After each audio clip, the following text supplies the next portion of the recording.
Ah, that's just a groove right there. It's lovely.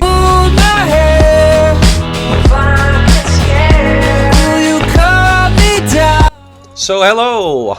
Today we are gonna break down all of that. All of that is a song that I made like a year ago already. This was the first song that I made for this EP. I wanted to make an EP after a few singles.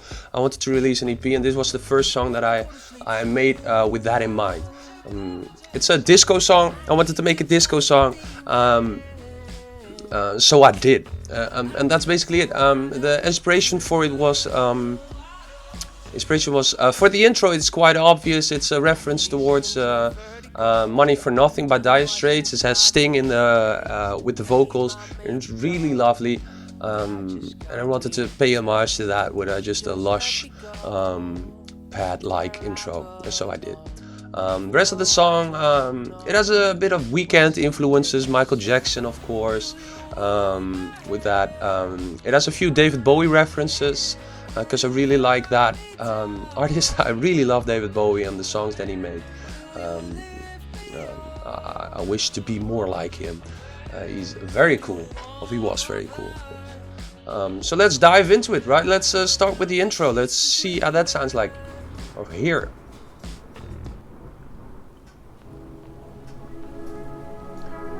So I started off with a thunderstorm. I recorded that out of my own window when it was raining.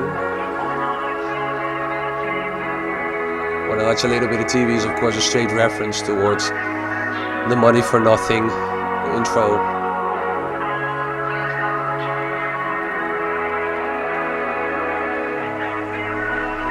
And then we swell into the verse. I wanna be left alone. So let's start with the drums. The drums are sound like this. C4 on the floor, just straight beat. It uses the same technique that I always use. It's well, it's a bit different this time in that I used my own beat, own real drums as the breakbeat sound, and I added some acoustic drums to that and electric drums. This is a trick or tip that I picked up from Jonas Aden. He's a EDM producer, which is he's just a cool dude, and he as a lot of EDM artists do, they pre-shift their kicks and snares to give it a swell in, to give it a more suck-in effect, to give it more punch, really. And it sounds great. And I started using it on a lot of tracks, and it really helps moving the song forward. It's really subtle, but it really helps. So I did that. It also used an actual breakbeat. You know, just simple but effective. No real processing on the drum bus. Just well, the Kramer tape is on there, which I think is an important part. It uses the speed 7.4, which makes it so that higher frequencies are less audible. So it gives it a more warmer, a warmer tape sound, really. Simple, straightforward, cool ass beat. Then we go over to the bass, which is of course an important part in disco songs. It sounds like this.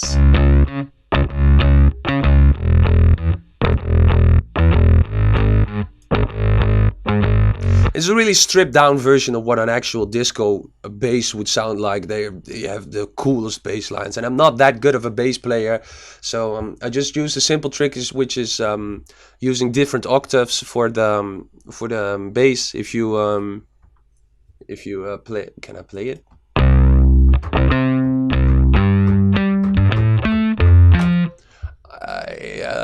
Disco uses that a lot, octaving your notes and give it a cool swing. And so I did as well, and together you get this.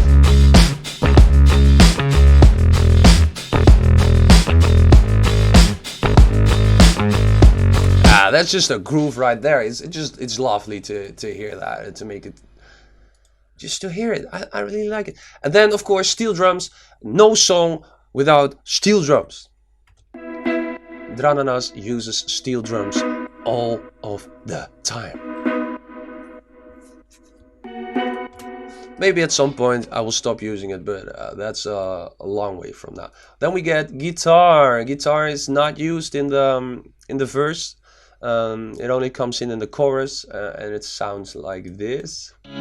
Yeah. So I actually used the contact library guitar, which doesn't sound that good on its own. It doesn't sound good at all, honestly. But I edited it.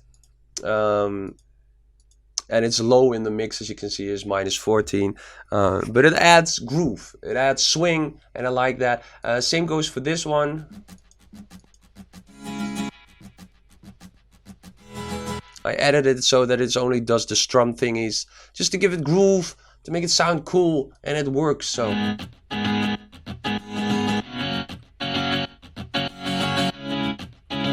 in the future, I of course will use actual real guitars. I have guitars, but my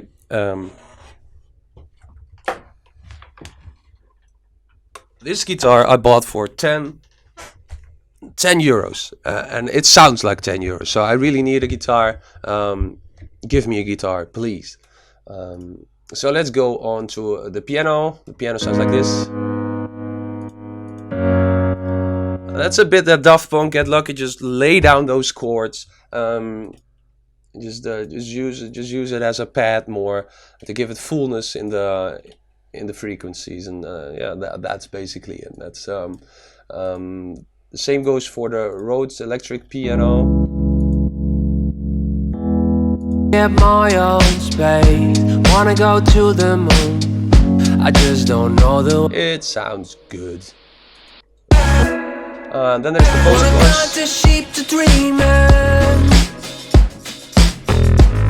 Wanna go to sleep soon.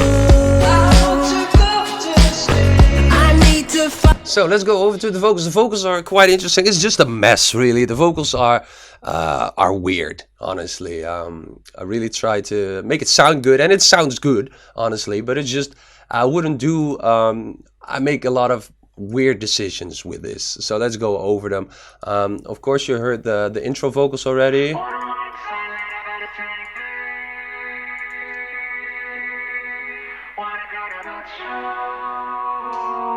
Interesting thing about this is it's the same vocal, but I both melodined them. It's an auto pitch correction software, and I harmonized them. So I made changes towards the lower one, I think.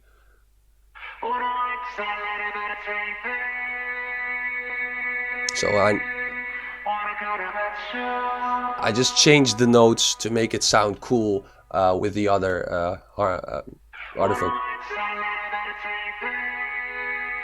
So there's that.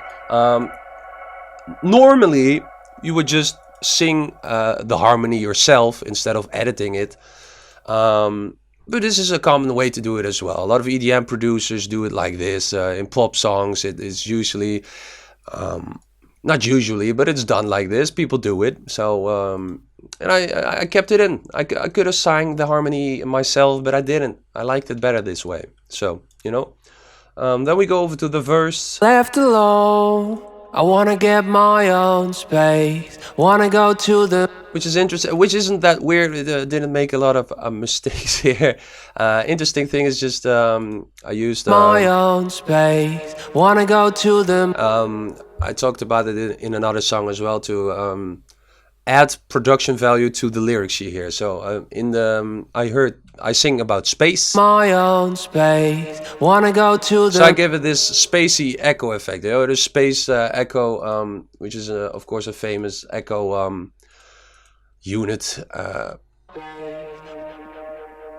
And I give it that, and it sounds 10 times more cool. So, you know, it's what you want these songs, right? Space, wanna go to the moon.